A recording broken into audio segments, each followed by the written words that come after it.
Le forum sur la mise en œuvre de la politique pénale du gouvernement a été ouvert officiellement ce vendredi au Club Indigo à Montrouy, en présence de plusieurs hauts dignitaires du gouvernement et de représentants d'organisations et d'institutions impliquées dans la chaîne pénale, telles que le PNUD, la MINUSTA, ProJustice, l'ULCC et des émissaires de la société civile. Le chef de l'État, qui a également pris part à ce lancement, a salué l'organisation de ces assises visant au renforcement de l'État de droit en Haïti, l'une des 5 priorités de son administration. Suite à l'ouverture de ce forum, le chef de l'État s'est rendu à Pétionville à un rassemblement organisé par des syndicats d'enseignants, puis a enchaîné sur l'inauguration du nouveau marché aux fruits. Président Martelly, bonjour la place, c'est ça, on allait, C'est sur fond culturel que cette activité s'est déroulée sur la cour du lycée de Pétionville. Le président de la République, des membres du gouvernement ainsi que de la société civile entre autres ont pris part à ce rassemblement qui entre dans le cadre d'une campagne mondiale dont le thème est « Unis pour l'éducation ». Une initiative de la plateforme des syndicats d'enseignants qui vise à attirer l'attention des décideurs sur les enjeux d'une éducation de qualité en Haïti. La secrétaire générale de la Confédération nationale des éducateurs haïtiens, Lourdes Edith Joseph, déplore une fois de plus les conditions difficiles dans lesquelles travaillent des professeurs dans le pays. Problème nous avons problème redoublement. L'école n'est pas faite pour le redoublement. Nous avons problème, tout le monde ne peut pas payer l'école. Et vous êtes ça, faut une campagne pour l'éducation, pour le gratis, pour l'État qui paye l'école. Quel que soit côté de sorti, pour jouer l'école et de qualité pour lui-même. Pour l'éducation est accessible à tout le monde dans le pays, quel que soit côté lié, quelle que soit l'origine. Sur ce, le président de la République reconnaît que les résultats du travail entrepris depuis 3 ans ne seront pas observables rapidement. Toutefois, Michel Martelly se réjouit des réformes lancées jusqu'ici par son administration dans le secteur éducatif. Le chef de l'État cite en exemple les 12 mesures adoptées récemment par le ministère de l'Éducation nationale, les 17% du budget alloué à l'éducation et les 50 millions de dollars collectés dans le cadre des transferts de l'étranger vers Haïti. Et c'est la raison pour laquelle il invite les élèves à prendre l'école au sérieux. Faut dire sous la terre, l'on dit l'école et pour dire pas apprendre tel métier, depuis l'on choisi métier, yo dit combien qu'on doit faire, l'on va le pratiquer. Donc sous besoin l'argent, sous bien touché, c'est pas veiller président dans la rue, c'est pas faire manifestation du gouvernement pas bon, c'est entrer l'école, à le former tout, à l'université après apprendre nos bagailles. Parce que force au monde est dans tête au lieu, même genre faiblesse est dans tête au lieu. L'éducation est une priorité pour le gouvernement, a rappelé le président de la République, d'où la mise en place du programme SUGO. Éducation et détente, 2 activités qui sont liées. Et c'est sur ces notes que Michel Martelly a mis fin à la cérémonie pour le plaisir des élèves du lycée.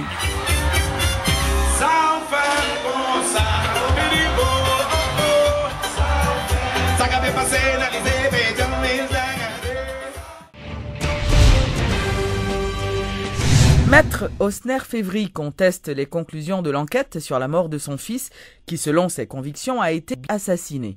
Il accuse les auteurs de tenter de camoufler leurs crimes. Par ailleurs, Maître Févry attribue cet acte à des éléments incontrôlés de la police. Il faut que la société haïtienne se mobilise en accord avec les instances des droits de l'homme, dire écoutez bien, DCPJ, ce n'est pas sérieux. Vous ne pouvez pas tout faire avec tout le monde après ce crime de cacher les criminels. Heureusement, les experts qui nous aident, haïtiens et étrangers, nous ont donné une certitude. 1. Quand Osner Févry a été déposé là où il a été déposé, son cœur avait cessé d'envoyer le sang. Et c'est pourquoi il n'y avait pas beaucoup de sang sur la plaque. Il n'y avait qu'une plaque de sang. Son habit était très propre, son maillot était propre. Donc il a été torturé avant d'être tué et d'être déposé là où il l'a fait. Ce sont des tueurs professionnels, des gangsters proches des unités non contrôlées par le directeur général de la police qui ont infiltré notre PNH, qui ont commis le crime. Mais la plupart d'entre eux sont déjà identifiés et nous nous sommes adressés aux représentants du secrétaire général des Nations Unies en Haïti, Mme Sandra Honoré, aux ambassadeurs de France, du Canada, des États-Unis, du Brésil, pour leur demander leur assistance humanitaire pour que, lorsque nous aurons identifié tous les criminels, où qu'ils se trouvent, et particulièrement au sein de la police, les pays amis d'Haïti puissent nous aider à les arrêter et pour qu'ils soient jugés, car il y a des crimes aujourd'hui qui n'ont pas de frontières. Et un crime perpétré comme celui qu'on a perpétré sur la personne de Maître Osner Févry Junior n'a pas de frontières, car heureusement il y a aujourd'hui des instances nationales à compétence universelle qui pourront juger ces criminels en Haïti ou à l'étranger, et ils seront poursuivis, ils seront traqués et identifiés, et un jour, ils seront jugés. Une relance des négociations s'avère nécessaire vu les discussions et les protestations qui entourent l'application de l'article 12 de l'accord d'El Rancho. C'est ce qu'estime Ricardo Augustin de la commission de suivi de l'application des accords. Tout en émettant des doutes sur la tenue des élections à la fin de l'année, M. Augustin espère que le premier tour puisse réellement avoir lieu au mois de décembre. Le souhait, ce serait qu'il y ait des élections, ne fût-ce que le premier tour. Et je demeure convaincu qu'il y a beaucoup d'efforts qui se font dans ce sens pour qu'il y ait au moins un premier tour. Et est-ce qu'il va y avoir ce premier tour? Est-ce que tous les éléments sont réunis? Parce qu'il ne faudrait pas trop forcer la note, juste pour vous pouvoir avoir des élections et puis après tomber dans une crise post-électorale qui serait pire que la crise que nous connaissons maintenant. Donc ce serait de toute façon un pas incontournable parce qu'on ne peut pas avoir une démocratie sans qu'il y ait le renouvellement de la classe politique. Et le renouvellement de la classe politique se fait par l'organisation des élections. Mais il faudrait que les élections soient honnêtes, que les élections soient crédibles, comme on dit souvent. Crédibles surtout. L'ambassade des États-Unis en Haïti salue la démarche du chef de l'État visant à dialoguer avec l'opposition, notamment avec les sénateurs du groupe des 6. L'ambassadeur Pamela White, qui s'est exprimée ce vendredi, n'a pas caché ses préoccupations et celles de son pays devant la lenteur enregistrée dans le processus électoral. Madame White a par ailleurs rejeté les allégations selon lesquelles les États-Unis tireraient les ficelles afin d'aboutir à l'organisation d'une seule élection en 2015. Des États-Unis, nous voulons des élections. Nous ne parlons pas d'une seule élection. Je sais qu'il y a beaucoup de monde qui parle de ça, mais nous ne parlons pas de ça. Nous sommes là pour supporter ça que le Parlement et les peuples haïtiens veulent. Mais comme j'ai dit souvent avant, c'est les gens, dans une démocratie, les gens ont le droit à voter comme pour les personnes qu'ils veulent. Qui peut aider eux à côté du gouvernement haïtien. Et je crois que c'est absolument nécessaire que les peuples haïtiens peuvent voter. Et si c'est pas, franchement, je n'ai pas une idée de comment ça va dérouler avec les élections. Je sais que ça sera difficile à point de vue logistique, à organiser vite, mais il y a les gens qui travaillent tous les jours pour le faire. Et j'ai confiance en eux. Signature ce vendredi d'un protocole d'accord entre les gouvernements américains et haïtiens pour le placement de boursiers du programme Fulbright Clinton dans 2 ministères.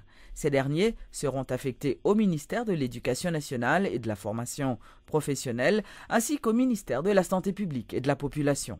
La santé et l'éducation constituent 2 secteurs clés qui exigent rigueur et discipline. Nous souhaiterons pouvoir supporter d'autres secteurs à travers de futurs programmes en vue de la stabilité de long terme d'Haïti. J'aimerais remercier le ministère de l'Éducation et de la Santé publique pour leur collaboration dans la réalisation de ce programme. Et je souhaite une année fructueuse et droite de collaboration entre nos 2 boursiers et le ministère d'affectation en vue de renforcement du secteur public haïtien. D'un côté, les boursiers américains compétents dans plusieurs domaines viendront partager leur expertise et nous aider à améliorer la qualité des ressources humaines de la fonction publique haïtienne. De l'autre, ils apprendront aussi beaucoup de nous, de la culture de notre pays et pourront très certainement approfondir leurs connaissances et leurs expériences. En effet, ce programme qui vise à développer la compréhension mutuelle entre les 2 nations à travers l'éducation et les échanges culturels est en droite ligne avec la vision du gouvernement qui met un accent particulier sur les ressources humaines en misant sur le renforcement des capacités. Avec ce programme, c'est donc une fenêtre qui s'ouvre sur le développement des études et de la recherche dans des domaines comme l'agriculture, les sciences humaines, le développement économique, l'énergie, l'environnement, les nouvelles technologies de l'information et de la communication, les relations internationales, la justice, les finances publiques et la santé publique. En Haïti, il s'agit de secteurs prioritaires où il y a un grand besoin d'investissement et qui pourrait servir de champ d'intervention à la coopération bilatérale ou multilatérale. C'est pourquoi j'en suis convaincu, ce programme sera mutuellement enrichissant.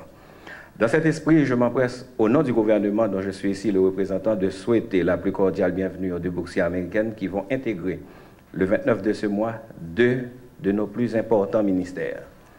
Avec le sens de l'hospitalité dont nous sommes si familiers, il n'y a aucun doute que ces boursiers auront l'encadrement et l'assistance nécessaires pour réussir pleinement leur mission. Une délégation du ministère de l'Environnement a effectué une tournée de 3 jours à Cuba dans le but de s'inspirer du modèle cubain en matière de protection de l'environnement. Jean-François Thomas, le ministre de l'Environnement, a lors de cette visite signé un accord avec les autorités cubaines pour mieux gérer les territoires protégés. Nous faisons pile effort, nous mettons plusieurs aires protégées qui, ça que déjà déclaré, nous borner, nous délimiter, après ça nous borner, et nous créer plusieurs aires protégées. Il s'agit maintenant de développer plein de gestion qui pour permettre que nous développions aires protégées. Ou qu'on ait autorité Cuba en la matière, donc parce que nous besoin fonds internationaux, nous besoin ralliement international ça, et Cuba dans zone dans son autorité.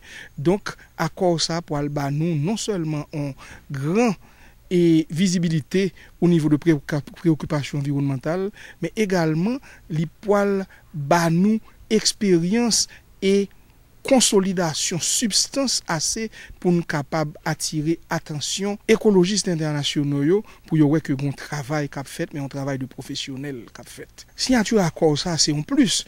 Nous avons signature de accord qui fait déjà pour dans le cadre de reboisement, campagne de reboisement national là.